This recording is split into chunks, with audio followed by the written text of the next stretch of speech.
말씀 제목은 성도를 위한 연보라고 되어 있습니다. 고린도전서 16장은 연보에 대한 내용입니다. 그리고 마지막 인사가 나오죠.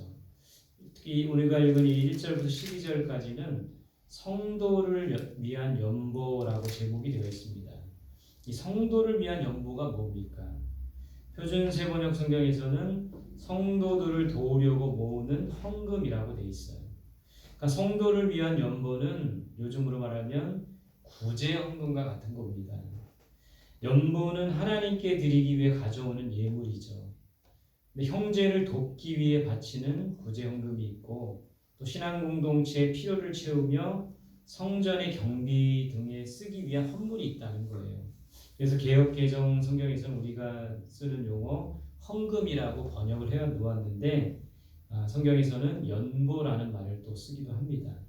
이 연보는 헌금은 크게 두 가지 목적으로 사용되는 거예요. 첫 번째는 성전 혹은 교회에 필요한 경비나 공동체를 위해 사용하는 겁니다. 그래서 목회자들의 사례비도 포함하여 성전, 교회에 필요한 경비나 공동체를 위해 사용하는 목적이 있어요. 둘째는 가난하고 어려운 형제들을 돕는 구제 헌금으로 사용된다는 겁니다. 그래서 오늘 이 성도를 위한 연보는 그런 의미에서 사용되는 헌금을 말해요. 가난하고 어려운 형제들을 돕는 구제 헌금인 것이죠. 초대교회가 형성되고 나서 특히 이방 선교를 위한 안디옥 교회가 세워지고 나서는 선교와 복음 전도를 위한 헌금도 생겨나게 된 겁니다. 이 연보를 성도들이 하나님 앞에 잘 드려야겠고 또 교회는 이것을 잘 사용해야 할 책임과 의무가 있는 거예요. 드리는 분도 하나님 앞에서 두렵고 떨림을 가지고 드려야겠고 사용하는 교회도 두렵고 떨림을 가지고 잘 사용해야 된다는 거예요. 그래야 이 돈, 재정 때문에 시험 들지 않고 돈 때문에 실족하지 않게 된다는 거예요. 그래서 우리 인생의 우리 삶의 모든 많은 문제들을 보면 다 이 돈 문제 때문에 교회도 예외가 아닙니다. 돈 문제. 그래서 우리가 돈 때문에 시험 들지 않고 돈 때문에 실족하는 일이 없도록 해야 된다는 겁니다. 선배 목사님들을 통해 우리 배우는 것은 근검절약의 정신입니다. 그래서 과거의 선배 목사님들은 이런 구호를 외쳤어요. 될 수 있으면 어둡게, 될 수 있으면 춥게, 될 수 있는 대로 아끼는 그 마음, 그 정신이 필요한 거예요. 내 돈 아니고 교회 돈이라고 함부로 사용하면 안 됩니다. 또 내 것을 아끼는 것처럼 교회 것도 아낄 수 있어야 돼요. 어떤 분들은 집에서는 굉장히 아끼는데 교회 오면은 에어컨도 빵빵 틀고 교회 전기도 마음껏 쓰고 근데 내 것을 아끼는 것처럼 교회 것도 아낄 수 있어야 된다는 거예요. 우리 모두가 함께 노력해야 된다는 겁니다. 오늘 본문 1절에서 바울은 성도를 위한 연보에 대하여 갈라디아 교회에 명한 것처럼 하라고 합니다. 그러니까 고린도 교회 성도들에게 갈라디아 교회가 헌금한 것처럼 하라고 권면하고 있어요. 갈라디아 교인들이 어떻게 헌금하라고 명하고 있습니까? 2절 말씀 같이 읽어보겠습니다. 시작. 매주 첫날에 너희 각 사람이 수입에 따라 모아두어서 내가 갈 때에 연보를 하지 않게 하라. 자, 바울은 고린도 교회 교인들한테 갈라디아 교인들처럼 헌금 생활해라. 근데 그들이 어떻게 했냐면요. 매주 첫날에 각 사람이 수입에 따라 모아두어서 헌금을 했다고 합니다. 이걸 통해 우리가 알 수 있는 것은 이 갈라디아 교회 성도들은 준비된 연보를 했다는 거예요. 준비된 연보. 바울은 내가 갈 때 갑작스럽게 헌금하지 말고 준비된 연보를 하라고 한 겁니다. 특별히 주 단위로 연보를 하라고 가르치고 있습니다. 매주 첫날에 모아두어서 하라고 해요. 우리 교회 성도님 중에 그런 분이 계십니다. 수요 예배 오시면 꼭 11조를 드려요. 그리고 주일에 오면 또 그 봉투를 달라고 해서 더 넣어서 드리는 거예요. 그래서 어느 날 제가 말씀을 드렸어요. 일주일 동안 집에서 잘 모아서 주일에 한꺼번에 헌금을 드리면 어떠세요? 그랬더니 그분이 이런 답을 하세요. 하나님의 것은 빨리 드려야지. 안 그러면 욕심이 생긴다 그러시더라고요. 하나님께 드리는 것을 이렇게 미리 떼내어 드리는 것이 중요한 겁니다. 준비된 헌금을 드리는 것이 중요해요. 2년 전에 우리가 추수감사절에 이제 한 달 전에 헌금 봉투를 미리 성도들에게 나눠주었습니다. 그리고 감사한 것이 있을 때마다 조금씩 모아가지고 추수감사절에 헌금을 드리자 했어요. 근데 평소보다 더 준비된 헌금을 드린 거죠. 평소보다 더 많은 헌금을 추수감사절에 드릴 수 있었습니다. 무엇보다 우리 성도들이 감사하는 한 달을 보낼 수가 있었던 거예요. 헌금은 갑자기 주일이 되어서 주머니에 있는 것을 긁어 모아 드리는 것이 아니고, 있으면 드리고 없으면 건너뛰는 것이 아니고 준비된 마음과 태도로 드려야 되는 거예요. 여러분, 우리 가끔 뭐 명절이나 이제 우리들 뭐 조카나 손주들 뭐 이렇게 친척들을 만나면, 저도 이제 옛날에는 돈을 받는 입장인데 이제는 돈을 주는 입장이 됐어요. 그래서 조카들이나 이렇게 만날 때 지갑에서 그냥 돈을 꺼내서 이렇게 주는 경우가 있습니다. 가서 과자 사 먹으라고 하든지 용돈 하라고 하든지. 근데 여러분, 부모님께 드릴 때는 어떻게 합니까? 부모님께 드릴 때 갑자기 지갑에서 꺼내서 용돈 이러진 않잖아요.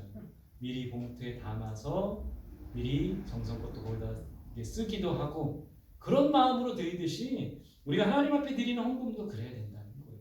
공손한 마음으로, 미리 준비된 마음으로, 그런 마음으로 하나님 앞에 준비된 연보를 하라고 우리에게 가르치고 있다는 겁니다. 여기 계신 분들은 다 잘하고 계세요. 네. 자, 두 번째, 우리 갈라디아 교회 교인들은 수입에 따라서 헌금을 드렸대요. 오늘 바울이 권면한 것은 각 사람이 수입에 따라 모아두어서라고 되어 있어요. 헌금은 수입에 따라 해야 됩니다. 수입이 많은 사람은 헌금을 어떻게 해야 될까요? 많이 드려야겠죠. 수입이 적은 사람은요, 적게 드려야 되는 거예요. 액수가 중요한 것이 아니고 마음을 다해 헌금을 하는 태도가 중요한 겁니다. 그래서 예수님께서는 두 렙돈을 드린, 정말 푼돈밖에 되지 않은 두 렙돈을 드린 과부를 칭찬하신 거예요. 거기 있는 많은 사람들에게 이 여인이 가장 많은 것을 헌금하였다, 이렇게 말씀하신 거예요.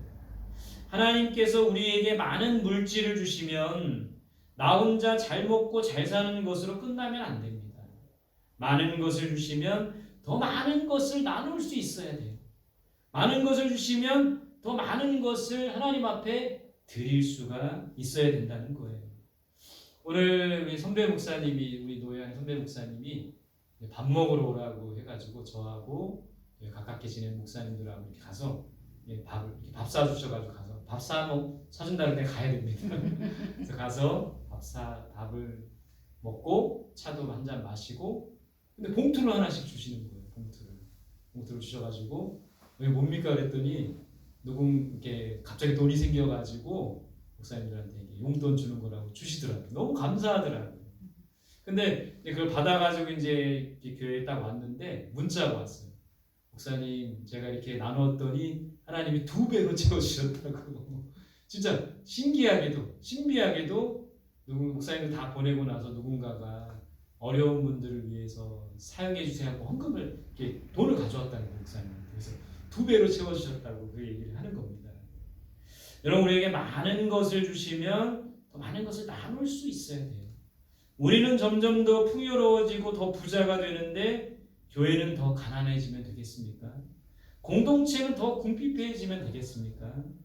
구제헌금을 하는 목적은 균등하기 위해서라고 되어 있어요. 고린도후서 8장 14절에 보면 이제 너희의 넉넉한 것으로 그들의 부족한 것을 보충함은 후에 그들의 넉넉한 것으로 너희의 부족한 것을 보충하여 균등하게 하려 합니다.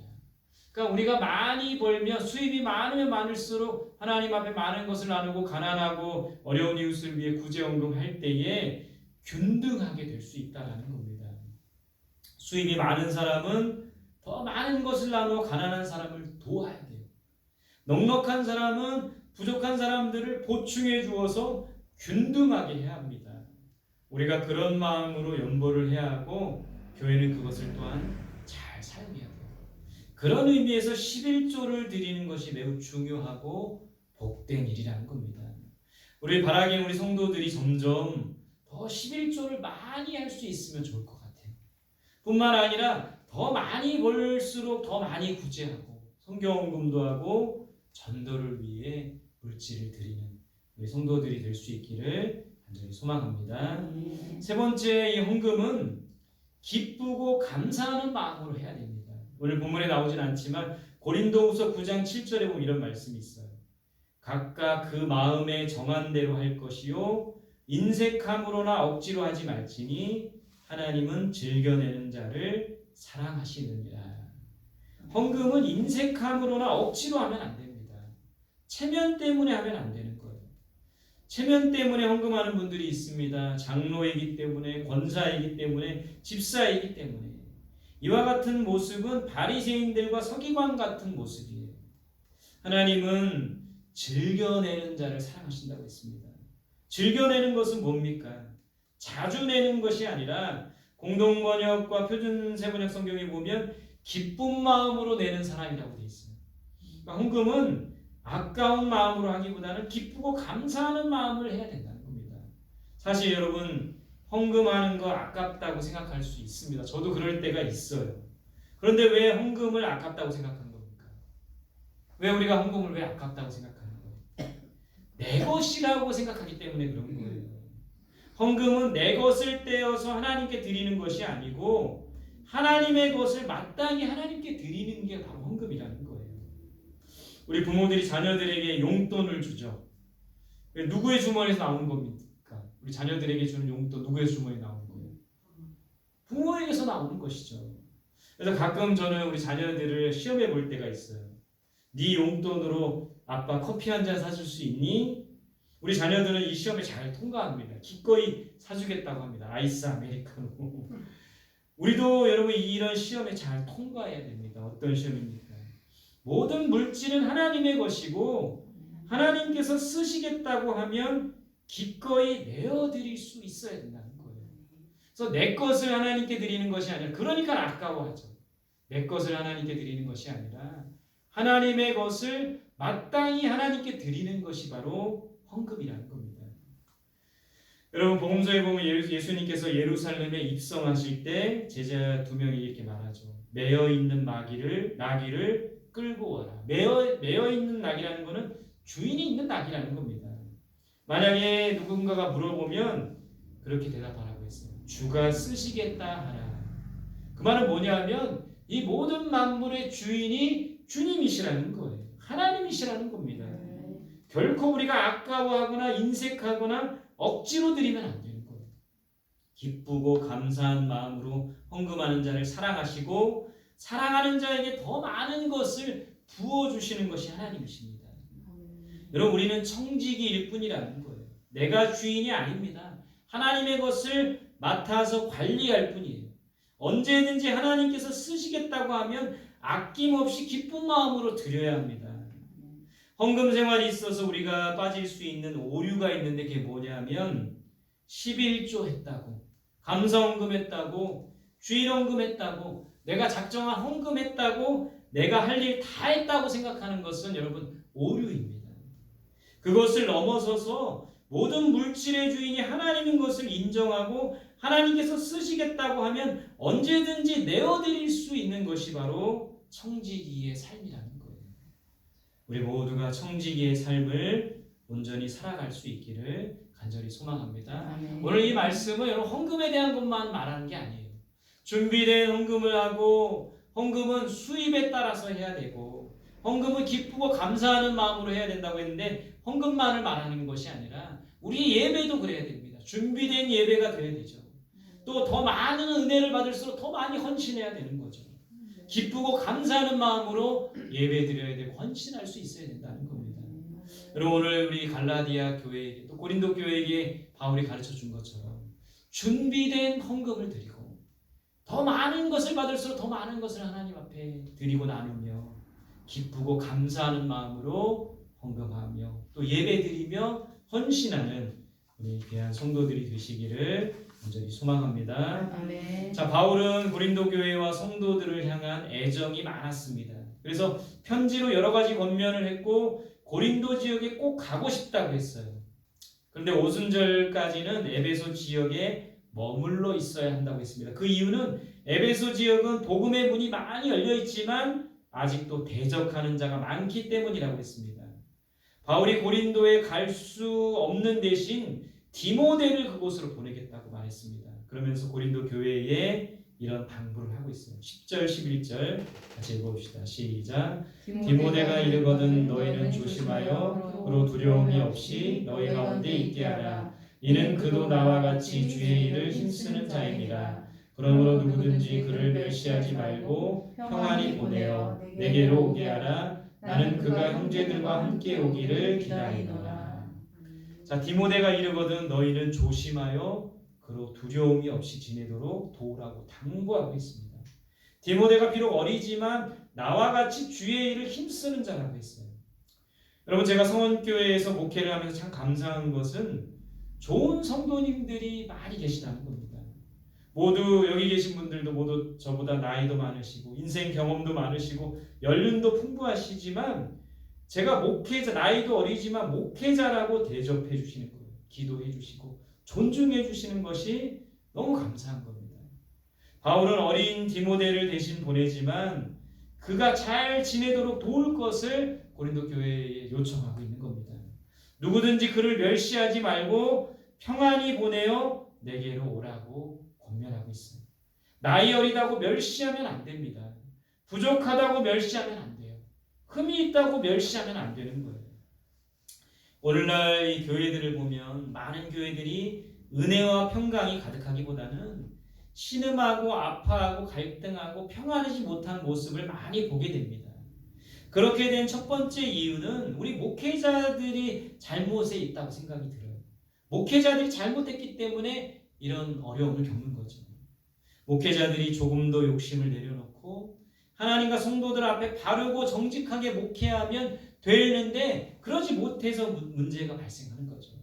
두 번째 이유는 성도들이 목회자들을 사랑으로 잘 감싸주지 못하기 때문입니다. 사랑은 허다한 허물을 덮는 것이라고 했는데 잘못을 덮어주기보다는 잘못을 들추려 한다는 거예요. 목회자도 사람인지라 잘못도 하고 부족하기도 하고 연약하기도 합니다. 그것을 잘 감싸주고 도와주고 부족함을 채워주는 것이 성도들의 역할인데 그러지 못하고 있는 거예요. 성도들 만나면 제가 우리 교회 성도들 말고 다른 교회 성도들을 만나면 목회자 험담을 많이 합니다. 이 목회자의 책임이 큰 거예요. 1차적으로는. 그러나 성도들에게도 책임이 있는 겁니다. 제가 바라기는 우리 성도들은 어딜 가도 제 험담을 안 할 것으로 믿습니다. 아멘입니까? 아멘. 할 수도 있죠. 사람이지만. 근데 무조건 목회자의 잘못을 덮어주라는 것이 아니에요.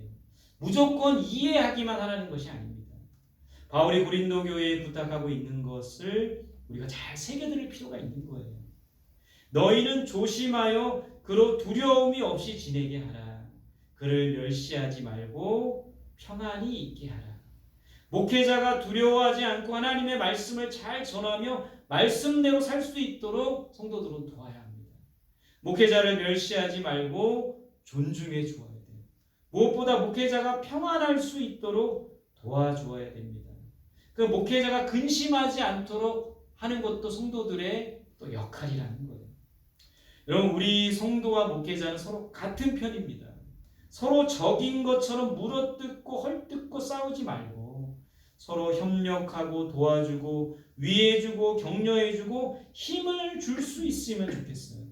그런 믿음의 공동체가 되기를 간절히 소망합니다. 아멘. 오늘 이 바울이 디모데에 대해서 고린도 교회 성도들에게 부탁하고 권면한 것처럼 우리가 그것을 생각하면서 이 목회자들이 평안하도록 또 목회자들이 힘을 다해 목회할 수 있도록 바르고 정직하게 목회할 수 있도록 1차적으로 목회자들이 그렇게 해야겠죠. 그리고 우리 성도들이 그런 목회자가 되도록 돕는 역할 우리가 함께 해나가야 된다는 거죠.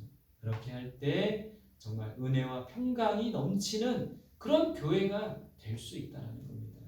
그런 믿음의 공동체를 함께 세워나가는 우리 모두가 될 수 있기를 간절히 소망합니다. 함께 기도하겠습니다. 오늘 주신 말씀 기억하며 준비된 연보